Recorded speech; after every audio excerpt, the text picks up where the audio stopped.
everybody, and welcome back to the stream. Today we will do some continuation about the last lesson with limits and calculus. What I'm planning to do is talk about, so we will do a quick reminder and then we will talk about the first derivative again, and probably meanings in the real world, then second derivatives, and then also the relationship with problem solving. We'll see where we go. Okay, so buckle up. Last time, so quick reminder, we learned about this operation, the operation limit. So limit as x goes to infinity, for example, of any function, let's say 1 over x, and we learned that in this case, for example, it is 0. We learned how to do any other limit, and this is just walking towards infinity without actually getting there. And it just finds this lower bound here. If it's decreasing and it has a lower bound, then it must be hitting a certain wall here, which we will call limit. This is the main idea. And we also discovered the other idea, which is the idea of derivative. And this is a very rich idea. The idea of derivative is completely unrelated at first. So let's say you have a function like this and you wanted to draw the tangent. To draw the tangent at this point, what you have to do is do the limit as x goes to x0 of f of x minus f of x0 over x minus x0. Of course, this point being the point x0, f of x0 here. Okay. If you don't like x0, just put any other number. Don't be bothered by the 0. It's just for notation. People use it. Well, if you don't like it, just f of a here, and this is a. And this would be a. It doesn't change anything. Okay. So this is basically the idea. All right. This is basically the idea. And it turns out that this is, we will call it a name. This is f prime at x0 here, if this was still x0. Okay. And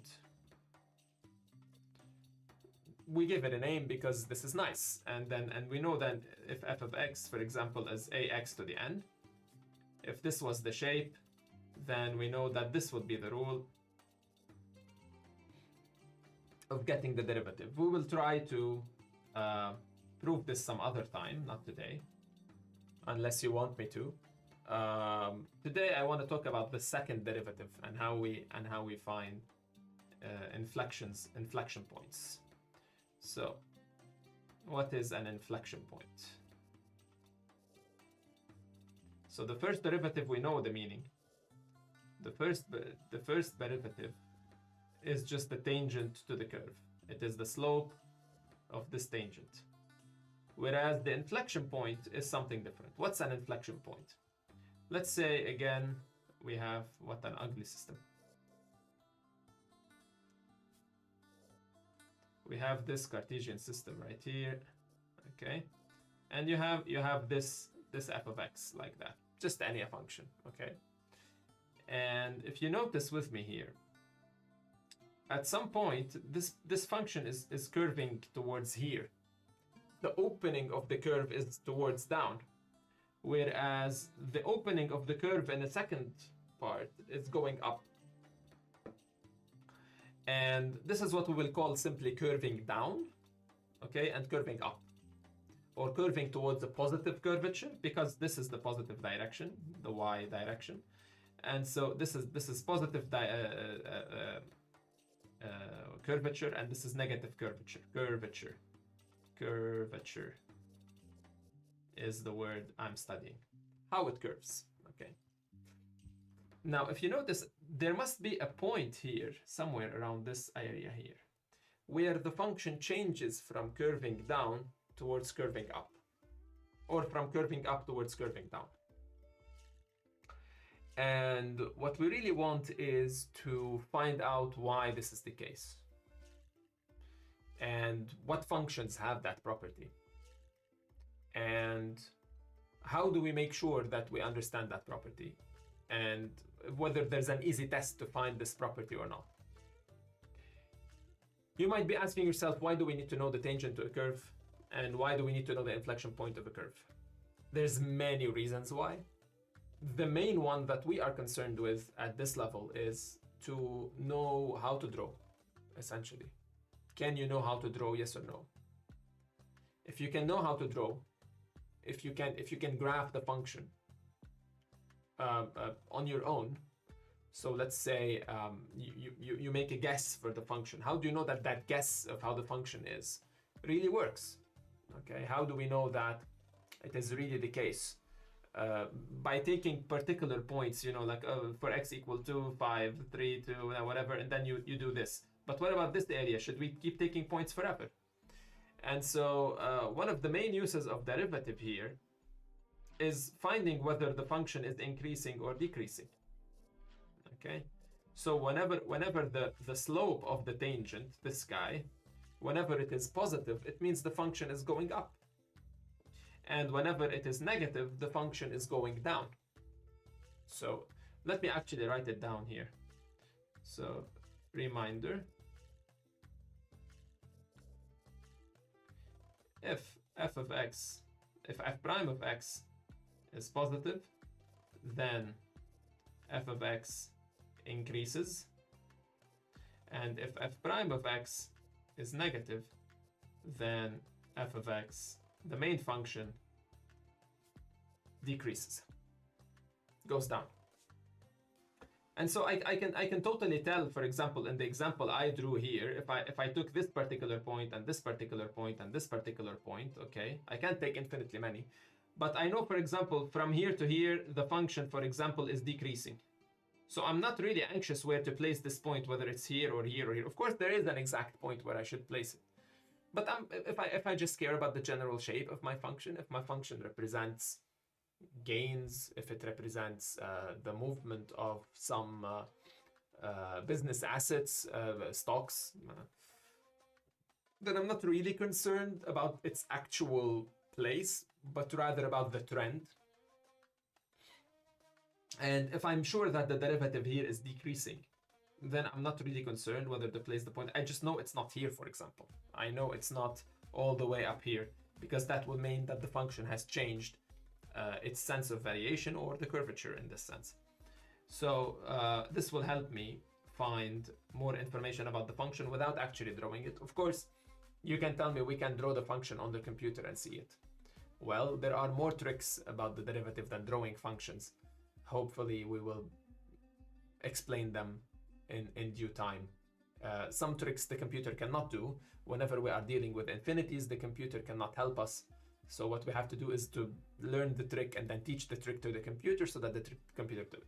Okay, in due time. So we know how to find the sense of variation of a curve. Find the derivative here. Oh, it's positive. Find the derivative here. It's 0. Find the derivative here. It's decreasing. Derivative. Okay, fine. We know that. How to find where it changes inflection? So we will call this the inflection point. This point here where it changes curvature, we're going to call it the inflection point. Inflection point. And we want to see how this changes. We want to discover whether we can find a shortcut or a trick to see whether we can find this inflection point without guessing. And before I tell you what it is, let me explore something else. So we will go back to this point. Completely unrelated, but related as well. Let's say that I have a car here. I'm gonna draw my best car here like that. Okay. And it's driving in that direction along this road, okay? So it's a straight line, we're driving in that direction. And so let's say it is here at t equals 0 and x equals 0. And then here, for example, t equals 1 second, x equals 1 meter. And then here, let's say t equals 2 seconds, x equals 2 meters. And here, t equals 3 and then x equals 3 meters. Okay, and so on.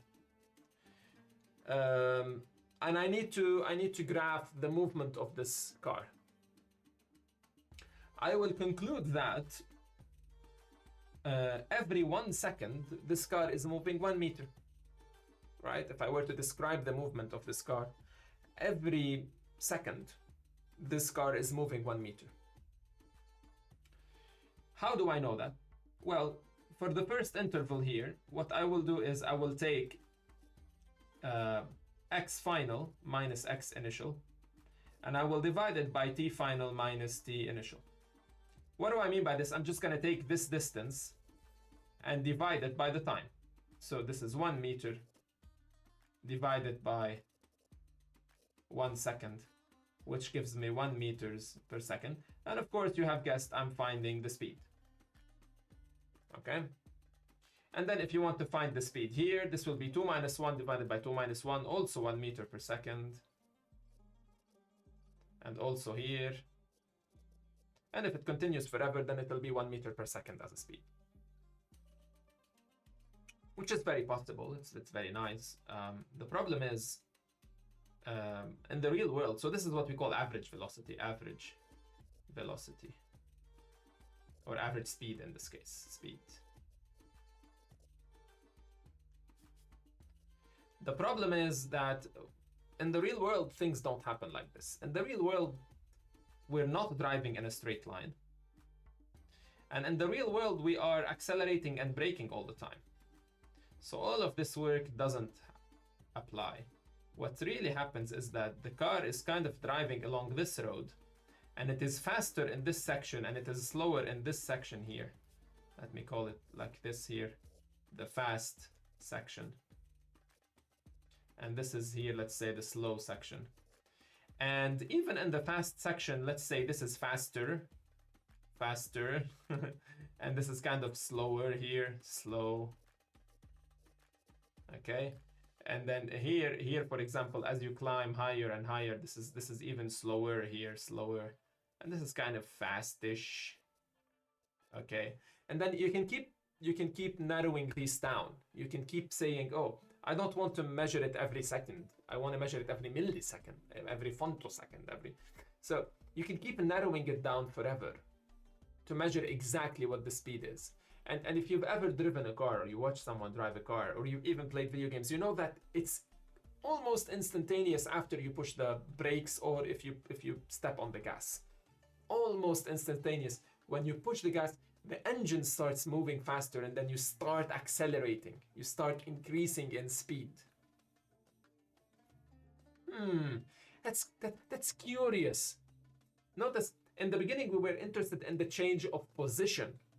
So how is it that the car is moving along this straight path? Whereas now, as I'm pushing the gas, as I'm stepping down on the gas, I'm not only interested in where I am in time, but I'm interested in how fast I'm going and how fast I'm going every second. I want to know if now I'm gonna increase in speed or later by 1 second. You know, these sports cars, they are much better than our regular vehicles. These sports cars, they have a very small delay time between stepping on the gas and the speed increasing. And we call this a high acceleration. So if you've ever looked for a vehicle, or if you are, enthusiastic about it, they measure it from 0 to 100 in how much time, how many seconds. So any car that can do from 0 to 100 in less than 3 seconds, that's a supercar. So that's a very high acceleration.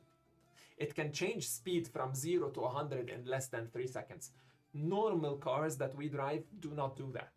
They need a lot more time, so they have a lower acceleration. So there are 3 things I'm interested in. I'm interested in where I am. I'm interested in how fast I'm moving every second. And I'm interested in how fast my speed is changing. Okay? If I slam on the brakes, on the other hand, I need powerful brakes so that I stop immediately.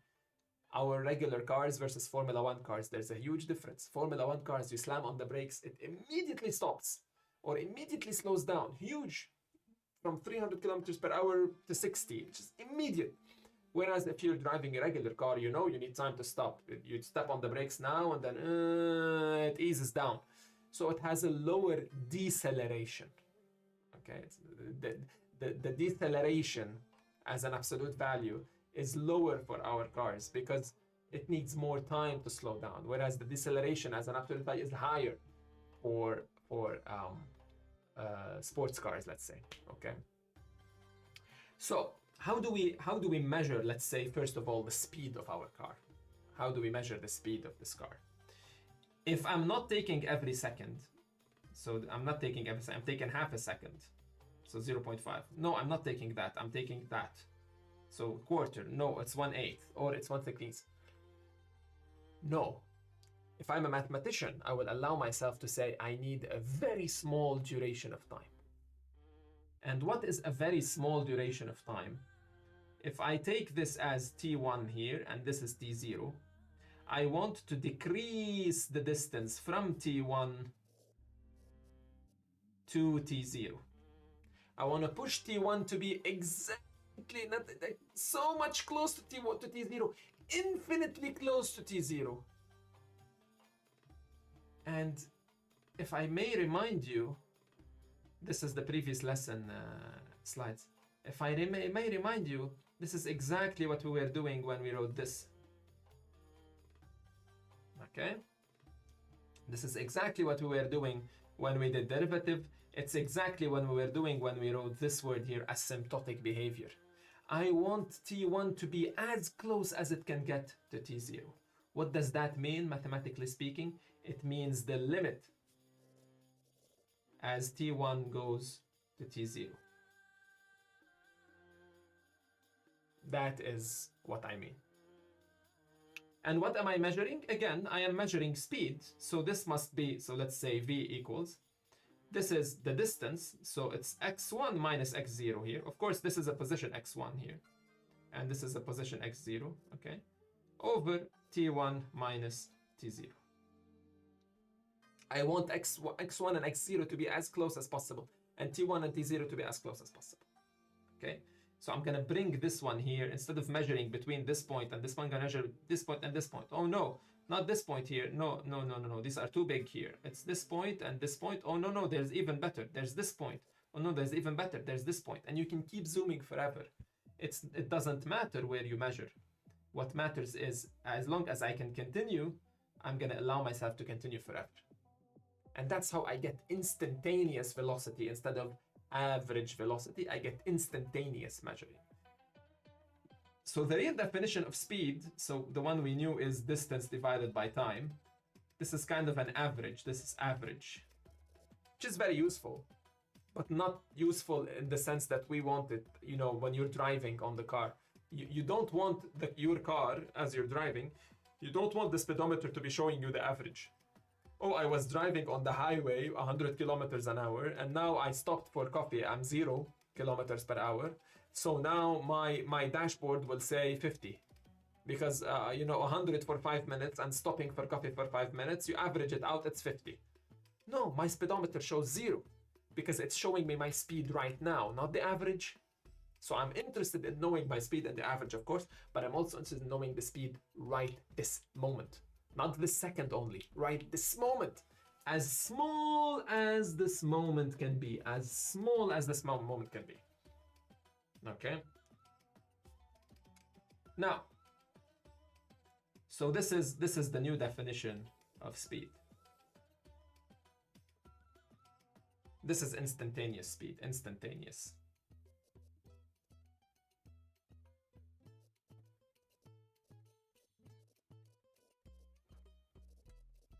Instantaneous, every instant, not every second only, every smallest instant of time you can think of.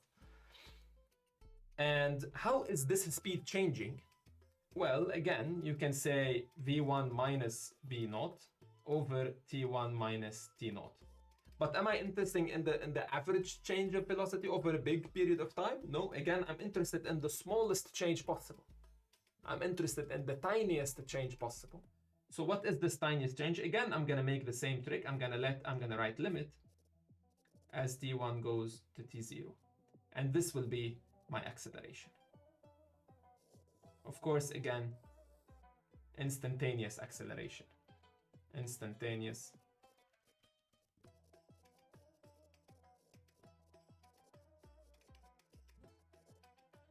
Okay.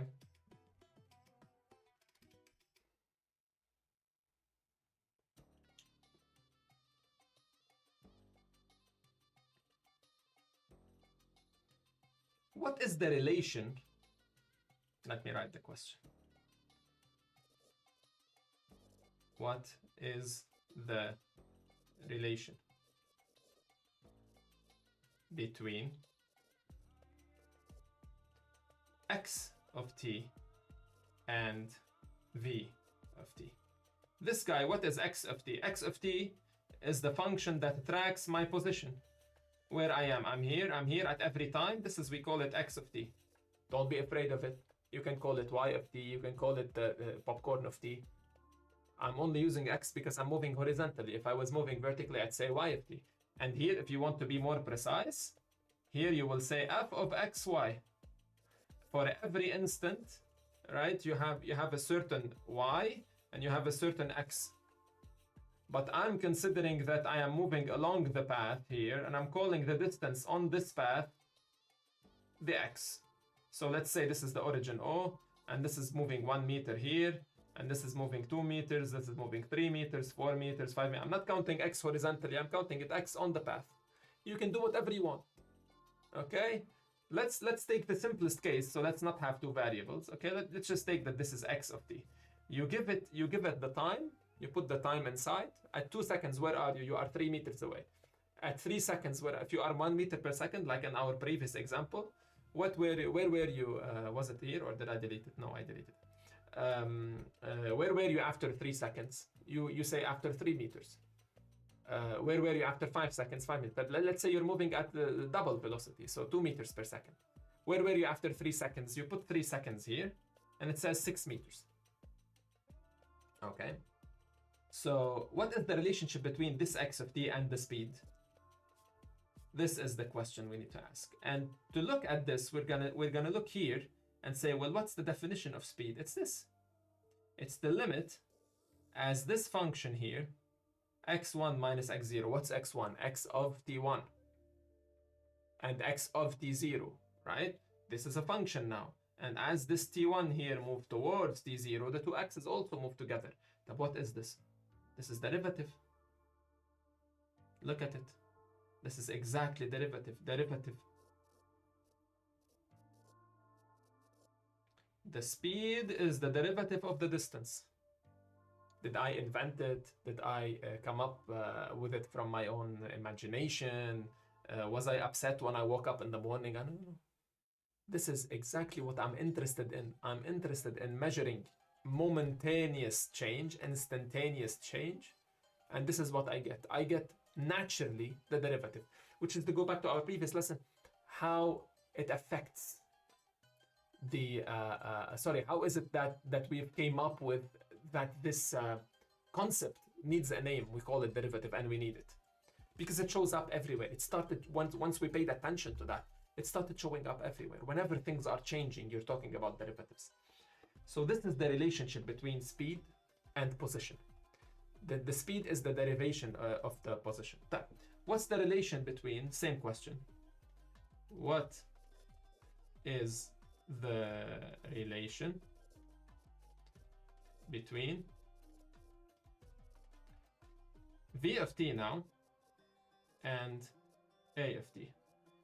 Why a of t again? Because this acceleration changes every time. This is faster acceleration, this is slower acceleration, lower acceleration, I mean. So at every time, the acceleration changes. What is the relationship between v of t and a of t? You look here again, look. Limit as t1 goes to t0 of v1, v of t1 minus v of t0 over t1. What is this? This is derivative as well. We're seeing it everywhere now.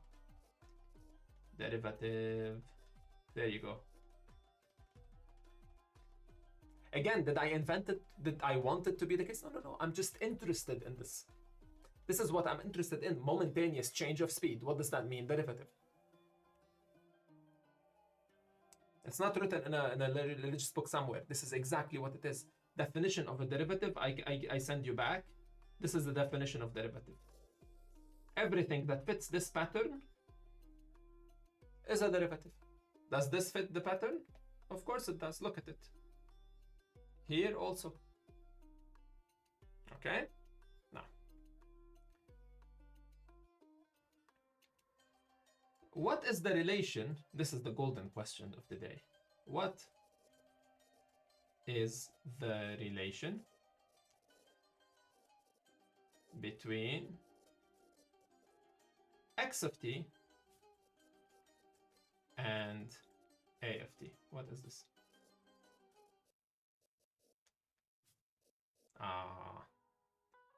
So now I have a function x of t.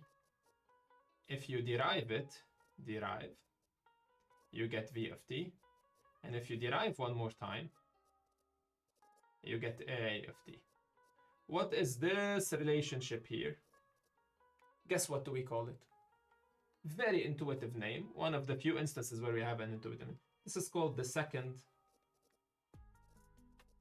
derivative. Right? You're deriving twice.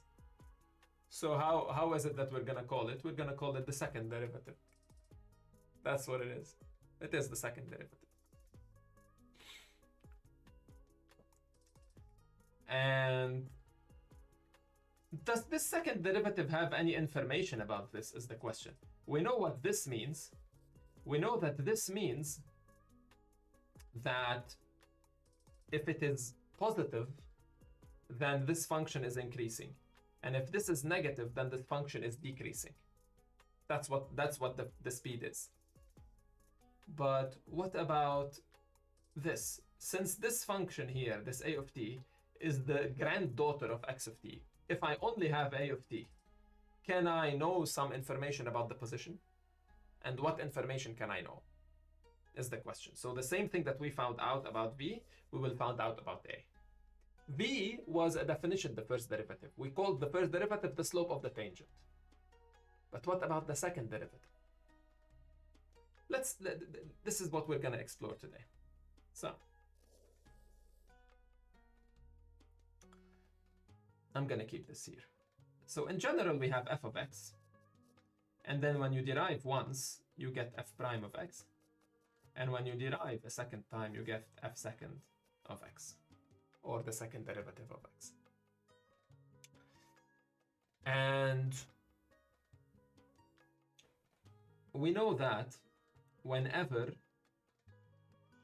f prime is positive, then f of x is increasing, and whenever f prime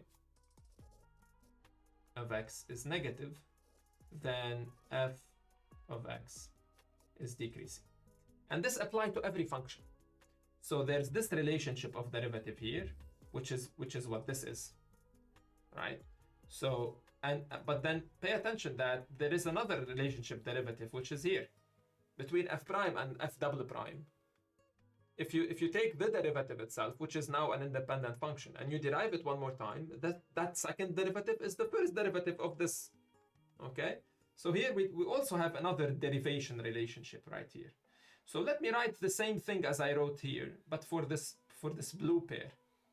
If f double prime is positive, which is the derivative of this, this implies that f prime of x is increasing. And if f prime double prime of x is negative, this implies that f prime of x is decreasing. Okay? So this is the translation of this relationship, the first relationship, the second relationship between f prime and f double prime. It's the same one as the mother and the daughter. It's just now it's between the daughter and the granddaughter. Same relationship. Let's add one more arrow here. Okay. What happens if f prime is increasing for f of x? F prime is not only positive, but it is increasing. It's becoming more and more. Well, if f prime being positive alone means that my function is increasing.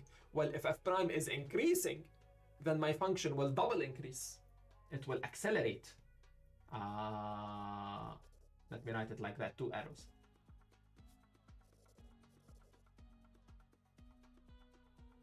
Not only will my function increase, but it will increase faster. It will accelerate in its increasing. And this is exactly what we saw here.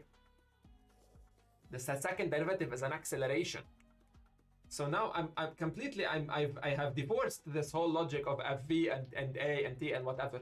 But then from that example, we discovered that, oh, look, it applies everywhere. I just took any function here. And the same exact logic happens. When f prime was positive, this is increasing. Now, what if f prime is increasing? Well, the original f will increase even faster. And same thing happens here. When f prime is decreasing, guess what will happen here? It will decrease acceleratingly so. It will accelerate in its decrease. It will decrease faster. Let's see what this means on the graph. Okay. If you have a positive second derivative, then I have an increasing f prime. And this increasing f prime will mean that my function will increase at a faster rate. It doesn't mean that the tangent is constant positive like this. This is the tangent, remember. This is the tangent here. This is the first derivative. It's the tangent. It's the slope of the tangent. When this is positive constant, it means it has the same slope. Like this, look. This slope here is exactly, well, I drew it by chance. This is exactly here 2 and then 1. So this is a slope of 1/2. Y divided by x is 1/2. So this is the same. Look here, 1, 2, and here, 1/2. This is constant. No, this is not what's happening here. This is not constant. This is now becoming like this, and then like this. Okay, let me draw it below. So if I have this,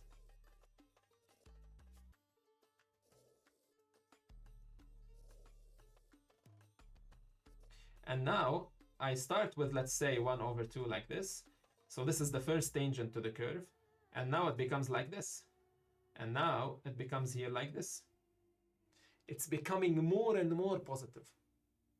So what is this graph? If it's tangent here, then it must be very close to the graph like that. Okay? That's the only way. And then if this is tangent to it here, it has to turn up. And if this is tangent here, it has to even, well, I'm running out of space, but you get what I mean. Let me even make it better. Let's go down so that we're not cheating and you accuse me of cheating later. Look.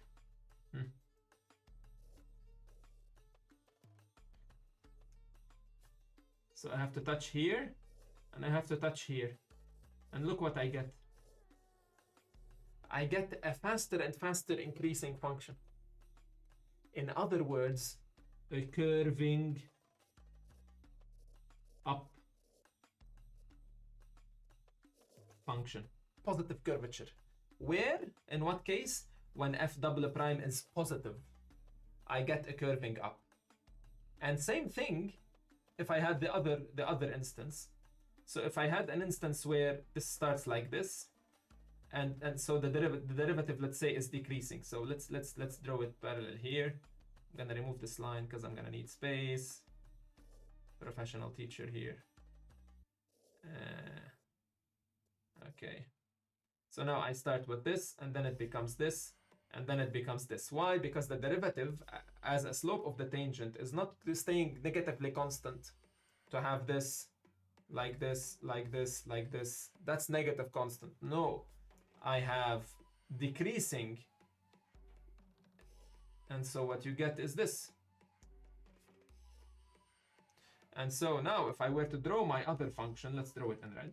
If I draw my other function, I have to touch here, and then I have to touch here, and then I have to touch here.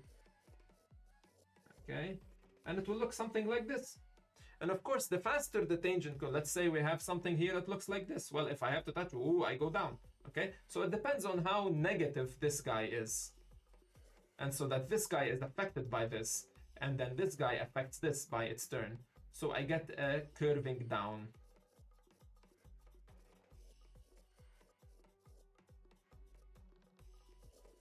function. This is what f double prime gives me. In other words, if f double prime of x0 is positive, then f of x0, well, I should say f of x curves up near the point x0, and if f double prime of x0 is negative, then f of x curves down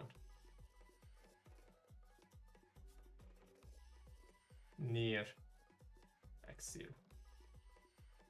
If f double prime is negative, it means that it's accelerating downwards. If it's positive, it means accelerating upwards. You curve up or you curve down. So here we have one more case, which is the case of f double prime of x0 equaling 0. What happens then?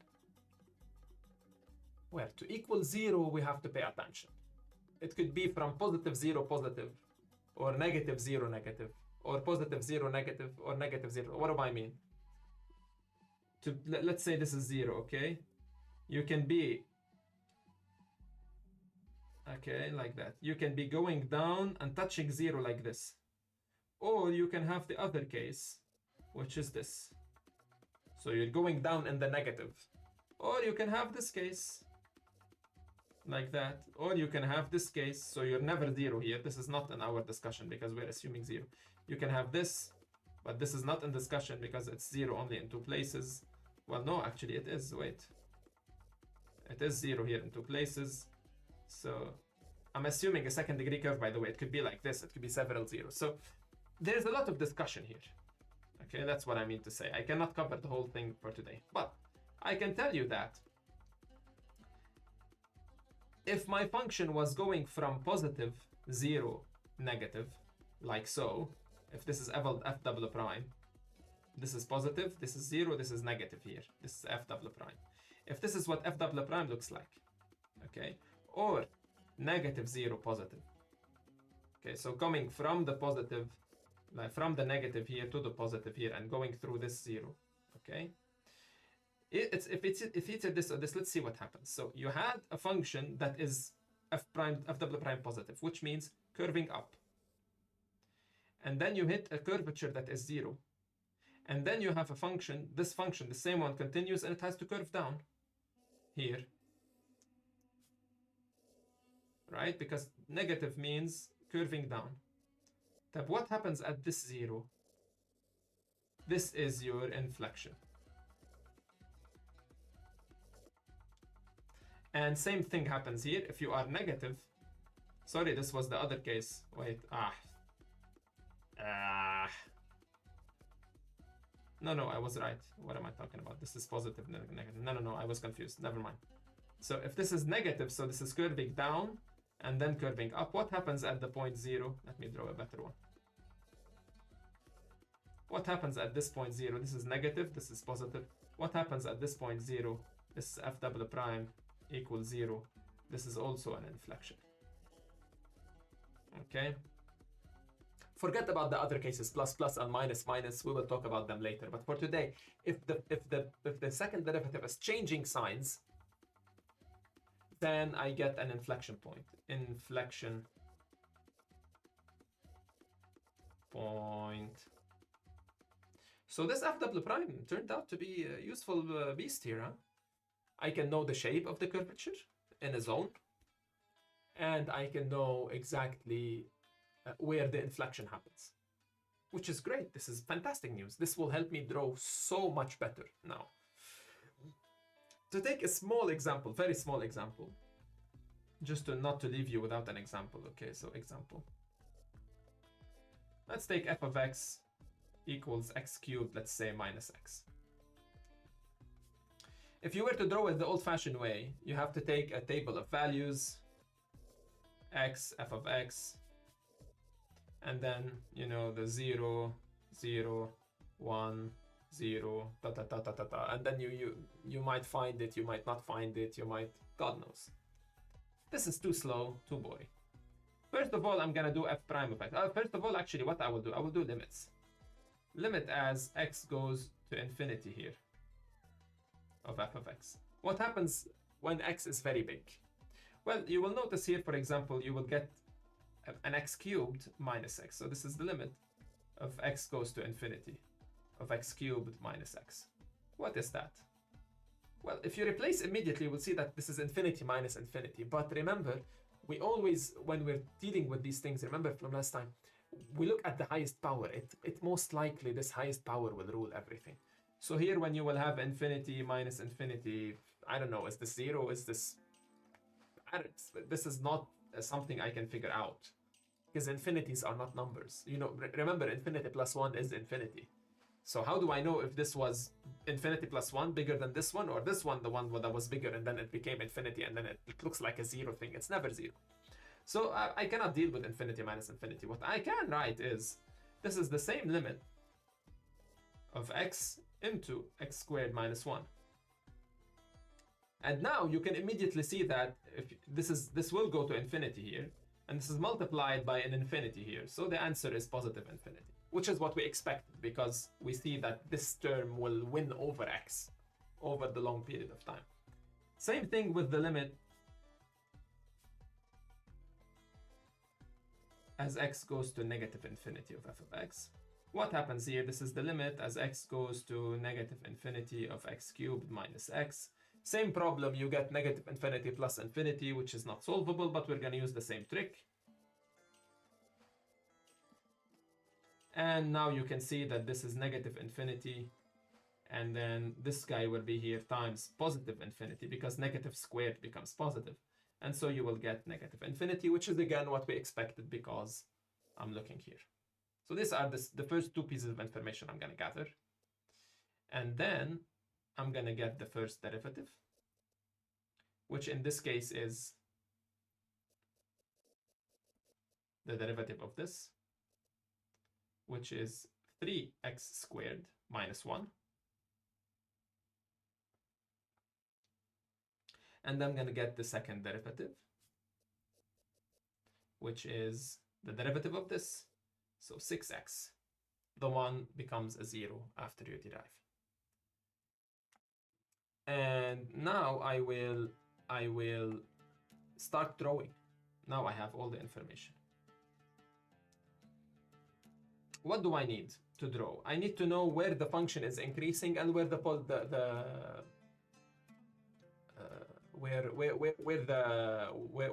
curvature is positive or negative. So I need the sign of f prime, and I need the sign of f double prime. Remember, we care for the sign of f double prime, and we care for the sign of f prime. I need to know if it's positive or negative. That's what I care about. Very easy. When is this guy positive? So this guy here, so let's solve for f prime positive. 3x squared minus 1 positive, 3x squared bigger than 1, x squared bigger than 1/3. If x squared is bigger than 1/3, x is bigger than the square root of 1/3, or x is smaller than minus the square root of 1/3. Because when you square this, it becomes bigger as well. The negative gets squared. Every time I have x squared, I have to do plus or minus. Here, it's very easy. Whenever x is 0, so this is positive for x positive. And then negative for x negative. Okay? This looks very easy. So now I can draw immediately, look. I don't need any... Probably we will take one particular values or two. Okay, this is the function I have. I know that it's starting at minus infinity. So I'm starting somewhere here. Okay. Now I know that I'm going to continue curving up until I get to x equals 0. So this is curving up, and then you curve down. Okay. So this is curving up until it reaches this point. This is the inflection. So here x equals 0, y equals 0, is inflection. How did I know x equals 0, y equals 0? Because if you replace x equals 0 here, you will know 0 minus 0. Okay, it could be x equals 0, y equals 3 in another function. So here, this is my inflection point. I'm curving here, curving up, and here I am curving down.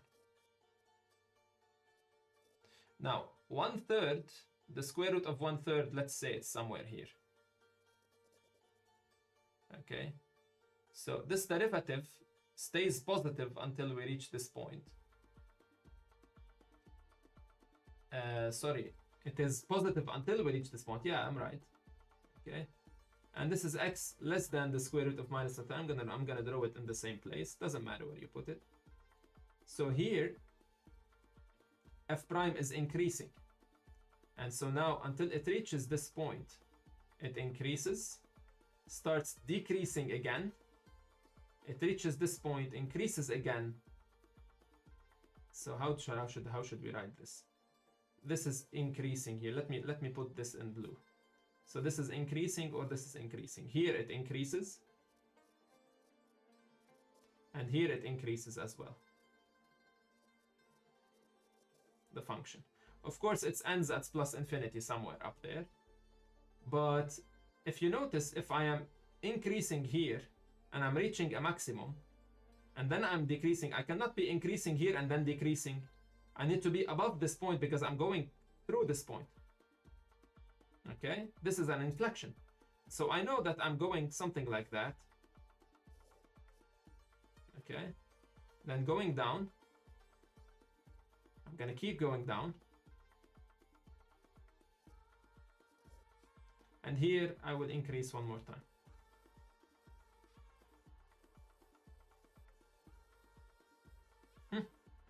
This is what my function looks like. 0 points, 0 particular points taken. Now, if you want to fix your particular points, of course you can. You can find, for example, where this point is. You can find where this point is. You can find where this point is. You can find where this point is. Sometimes you'll be lucky. Sometimes it's going to be difficult. In this case, we can find them because I can solve f of x equals 0. This is x cubed minus x equals 0. This is x into x squared minus 1 equals 0. X equals 0, x equal 1, x equal negative 1. So this point is the point number 1. This point is the point minus 1 here. And this is the point 0. That looks fine. It's not a big deal, you know. I messed probably the square root. Let's see what the square root of 1/3 is. Let's see what that number is. Just to judge how precise our drawing is. 0.5, so actually 0.57. So actually the true graph is kind of more balanced. It's kind of here. And I misplaced this. So this is the real graph here. Probably something like this. And then here 1/2, and then going down like this. Okay. Which is not... If you're caring about the general shape of the graph and not where it really goes, which is what we mostly care about, it's not gonna be a bigger deal. Okay, so this is the story of the second derivative. First derivative of a function gives me the sense of variation. If it's increasing, if it's positive, the function is increasing. If it's negative, the function decreases. The second derivative gives me the curvature. If it's curving up or curving down. And I can use this information with the limits to know exactly what the shape of my function is without actually graphing it. If we had a more difficult function, something like the sine of, let's say, square root of x, or you don't want to be graphing this.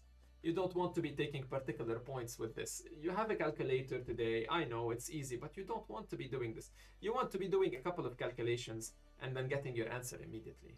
And this is exactly what the second derivative gives you. The second derivative is an acceleration. It tells me how fast something is going, increasing or decreasing. The first derivative tells me whether we are increasing or decreasing. So it tells me the direction we're moving. It's the speed. and the actual function is what I'm trying to draw, which will give me, metaphorically speaking, the position where I am in x1. I think it's enough for today. We learned a lot today. We will keep studying some calculus here and there. I'm going to keep mentioning calculus and doing these mini lessons for you guys, for you to revise using. Thank you very much for being here. Look at the Discord. It's all in the channel description. Join the Discord and ask your questions there. I'm trying to build a small and healthy community where people help each other with homework and with every other thing that you need help with. If you have special recommendations or special questions, let me know what you really want to learn about. And I will see you next time. Take care for today.